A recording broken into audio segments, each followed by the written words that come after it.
नमस्कार दोस्तों, आज के इस वीडियो में हम देखेंगे क्लास 10th का बायोलॉजी माने बायोलॉजी का ऑल चैप्टर का ऑब्जेक्टिव क्वेश्चन देखेंगे टोटल 35। ये आपके एग्जाम में आने की संभावना है क्योंकि ये वीवीआई ऑब्जेक्टिव क्वेश्चन। आप सब वीडियो के लास्ट में कमेंट करके बताइएगा कि आपका 35 में से टोटल कितना क्वेश्चन सही हुआ है, कमेंट करके ज़रूर बताइएगा। तो चलिए वीडियो को स्टार्ट करते हैं, एक-एक क्वेश्चन को देखते हैं और समझते हैं। तो दोस्तों पहला क्वेश्चन है, प्रकाश संश्लेषण क्रिया में ऑक्सीजन बाहर निकलता है। बताइए प्रकाश संश्लेषण की क्रिया में ऑक्सीजन बाहर निकलता है, किससे बाहर निकलता है यही बताना है। इसका सही आंसर हो जाएगा दोस्तों ऑप्शन ए हो जाएगा, जल से बाहर निकलता है, यानी कि सही आंसर क्या हो जाएगा ऑप्शन ए। चलिए अगला क्वेश्चन देखते हैं दोस्तों। बताइए जीव विज्ञान के पिता यानी कि फादर ऑफ बायोलॉजी किसे कहा जाता है यही बताना है। जीव विज्ञान के पिता किसे कहा जाता है यही बताना है आपको। इसका सही आंसर होगा दोस्तों अरस्तु होगा। क्या होगा? अरस्तु सही आंसर होगा, यानी कि ऑप्शन बी हो जाएगा हमारा सही आंसर। चलिए अगला क्वेश्चन देखते हैं दोस्तों। 3 नंबर बताइए स्वपोषी पोषण के लिए आवश्यक है। स्वपोषी पोषण के लिए आवश्यक है यही आपको बताना है। क्या है आवश्यक? इसका राइट आंसर हो जाएगा क्लोरोफिल हो जाएगा। क्या हो जाएगा? क्लोरोफिल, यानी कि ऑप्शन ए हो जाएगा दोस्तों। चलिए अगला क्वेश्चन देखते हैं दोस्तों। बताइए मैग्नीशियम पाया जाता है। मैग्नीशियम पाया जाता है यही आपको बताना है। किसमें पाया जाता है? क्लोरोफिल में पाया जाता है। क्या हो जाएगा? क्लोरोफिल में पाया जाता है, यानी कि ऑप्शन ए हो जाएगा दोस्तों इसका सही आंसर। चलिए अगला क्वेश्चन है दोस्तों। बताइए मनुष्य में वृक्क एक तंत्र का भाग है जो संबंधित है। मनुष्य में वृक्क एक तंत्र का भाग है जो संबंधित है, तो किससे संबंधित है यही आपको बताना है। इसका राइट आंसर हो जाएगा दोस्तों उत्सर्जन से संबंधित है। किससे? उत्सर्जन से संबंधित है, यानी कि ऑप्शन सी हो जाएगा सही आंसर। चलिए अगला क्वेश्चन देखते हैं दोस्तों। 6 नंबर पात्र में जाइलम का उत्तरदायी है। पात्र में जाइलम उत्तरदायी है यही आपको बताना है। किसका उत्तरदायी है? जल का वहन का उत्तरदायी है। किसका? जल का वहन का उत्तरदायी है, यानी कि ऑप्शन ए हो जाएगा सही आंसर। चलिए अगला क्वेश्चन है दोस्तों। बताइए दोस्तों पायरुवेट विखंडन से CO2 जल तथा ऊर्जा मिलती है, यह क्रिया होती है यही आपको बताना है। यह क्रिया कहाँ होती है? इसका राइट आंसर हो जाएगा दोस्तों 7 का ऑप्शन बी हो जाएगा, माइक्रोक्रोंडिया में होती है। कहाँ होती है? माइक्रोक्रोंडिया में होती है। माइक्रोक्रोंडिया की पावर ऑफ सेल भी कहा जाता है। इसका सही आंसर क्या हो जाएगा? ऑप्शन बी हो जाएगा सही आंसर। चलिए अगला क्वेश्चन देखते हैं दोस्तों। पतियों में गैस का आदान प्रदान कहाँ से होता है?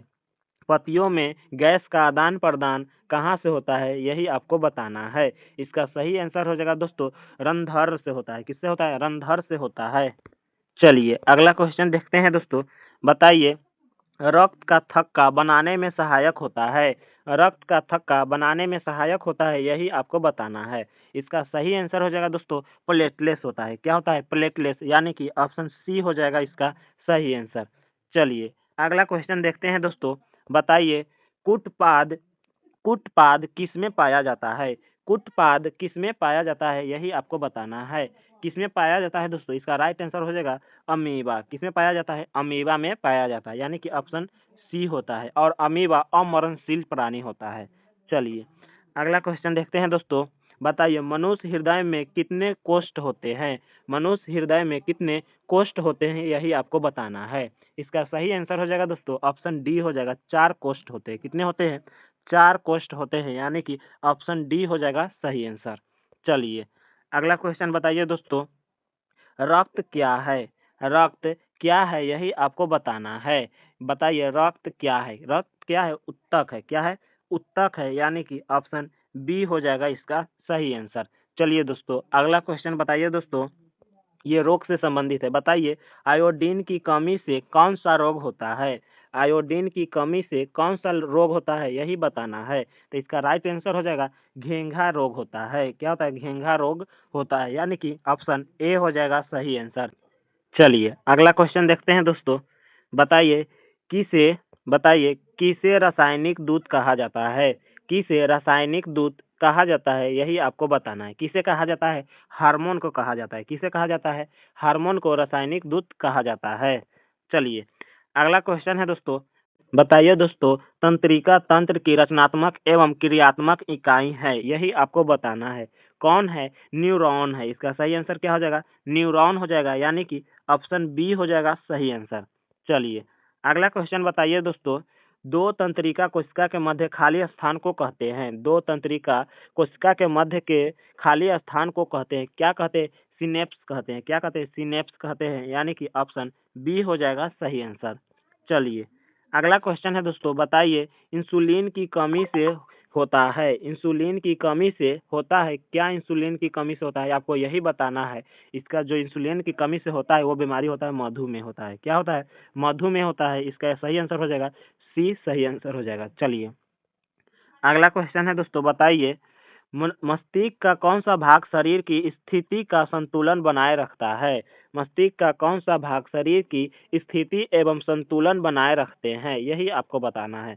कौन सा भाग होता है? अनुमस्तिष्क होता है। कौन होता है? अनुमस्तिष्क होता है। इसका सही आंसर हो जाएगा ऑप्शन सी हो जाएगा। क्या हो जाएगा? Option C. चलिए अगला क्वेश्चन है दोस्तों, बताइए अगला क्वेश्चन है, पुष्पीय पादपों में लैंगिक जनन होता है। पुष्पीय पादपों में लैंगिक जनन होता है, किससे लैंगिक जनन होता है, यही आपको बताना है। चलिए इसका सही आंसर हो जाएगा दोस्तों फूलों द्वारा। किससे होता है? फूलों द्वारा लैंगिक जनन होता है, यानी कि ऑप्शन क्या हो जाएगा? बी सही आंसर हो जाएगा। चलिए अगला क्वेश्चन है दोस्तों, बताइए मुकुलन द्वारा प्रजनन किसमें होता है? मुकुलन द्वारा प्रजनन किसमें होता है, यही आपको बताना है। किसमें होता है? तो ईस्ट में होता है। किसमें होता है?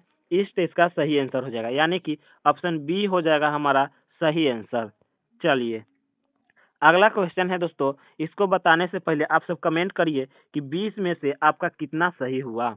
20 में से कितना सही हुआ ये कमेंट करके आप बता दीजिएगा, और आगे टोटल कंप्लीट होने के बाद लास्ट में कमेंट करिएगा कि 35 में से आपका कितना सही हुआ। आज हम टोटल बायोलॉजी का ऑल 35 ऑब्जेक्टिव क्वेश्चन देखेंगे, ऑल चैप्टर से देखेंगे, यानी कि सभी चैप्टर से हम बायोलॉजी का 35 क्वेश्चन देखेंगे, जो कि VVI क्वेश्चन है। चलिए इसको भी देख लेते हैं दोस्तों।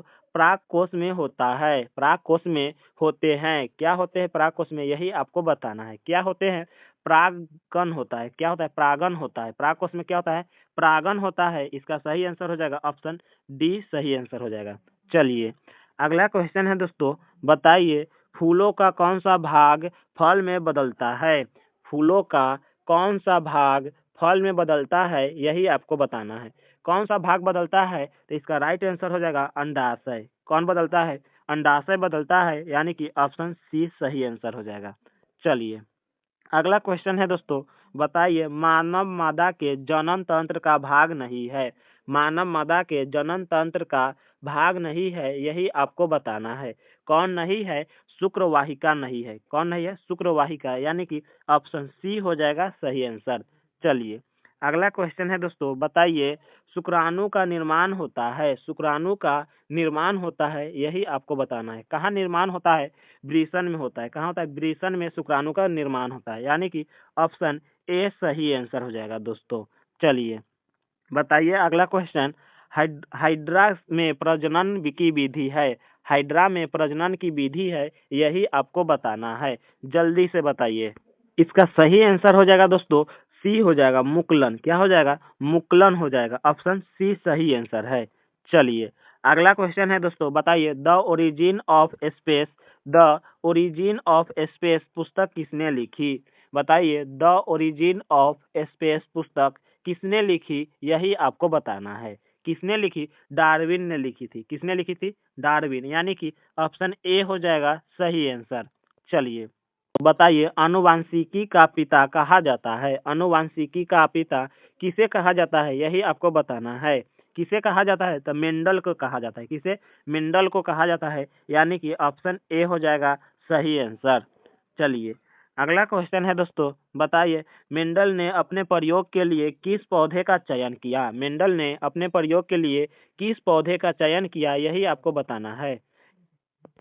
तो इसका सही आंसर हो जाएगा दोस्तों मटर। क्या हो जाएगा? मटर सही आंसर हो जाएगा, यानी कि ऑप्शन डी सही आंसर है। चलिए अगला क्वेश्चन है दोस्तों, बताइए मानव में कितने जोड़े गुणसूत्र पाए जाते हैं? मानव में कितने जोड़े गुणसूत्र पाए जाते हैं, यही आपको बताना है। कितने जोड़े पाए जाते हैं? तो 23 जोड़े पाए जाते हैं, यानी कि ऑप्शन सी हो जाएगा सही आंसर। चलिए अगला क्वेश्चन है दोस्तों, बताइए स्त्रियों में लिंग गुणसूत्र का युग्म होता है। स्त्रियों में लिंग गुणसूत्र का युग्म होता है, यही आपको बताना है। क्या होता है? तो एक्स एक्स होता है। क्या होता है? X x. और लड़का में एक्स वाई होता है। चलिए अगला क्वेश्चन देखते हैं। इसका सही आंसर हो जाएगा ऑप्शन बी सही आंसर हो जाएगा। क्या हो जाएगा? ऑप्शन बी सही आंसर हो जाएगा। चलिए अगला क्वेश्चन है दोस्तों, बताइए निम्न में से कौन जैविक प्रक्रम द्वारा अपघटित होता है, यही आपको बताना है। कौन अपघटित होता है? तो सूखे घास पत्ते। क्या होता है? सूखे घास पत्ते। चलिए अगला क्वेश्चन है दोस्तों, बताइए हरे पौधे कहलाते हैं। हरे पौधे कहलाते हैं, यही आपको बताना है। क्या कहलाते हैं? तो इसका राइट आंसर हो जाएगा उत्पादक कहलाते हैं। क्या कहलाते हैं? उत्पादक, यानी कि ऑप्शन ए हो जाएगा सही आंसर। चलिए अगला क्वेश्चन है दोस्तों, बताइए ओजोन परत पाई जाती है। ओजोन परत पाई जाती है, यही आपको बताना है। चलिए जल्दी से बताइए। इसका सही आंसर हो जाएगा दोस्तों ऑप्शन ए हो जाएगा। क्या हो जाएगा? ऑप्शन ए हो जाएगा इसका सही आंसर। चलिए अगला क्वेश्चन है दोस्तों, बताइए निम्न में से कौन उभयलिंगीय जंतु है। निम्न में से कौन उभयलिंगीय जंतु है, यही आपको बताना है। तो कौन है? इसका राइट आंसर हो जाएगा केचुआ। क्या हो जाएगा? केचुआ है जो उभयलिंगी जंतु है। चलिए अगला क्वेश्चन है दोस्तों, बताइए यूरो दो यूरो दो का संबंध है, यही आपको बताना है। किससे संबंध है? वायु प्रदूषण से। किससे है? वायु प्रदूषण से यूरो दो का संबंध है। वायु प्रदूषण से संबंध है। तो चलिए आपका 35 क्वेश्चन कंप्लीट हुआ। आप कमेंट करके बताइएगा कि आपका कितना सही आंसर हुआ। चलिए मिलते हैं अगले नए वीडियो में, तब तक के लिए जय हिंद जय भारत, और चैनल को सब्सक्राइब वीडियो को लाइक जरूर करिएगा।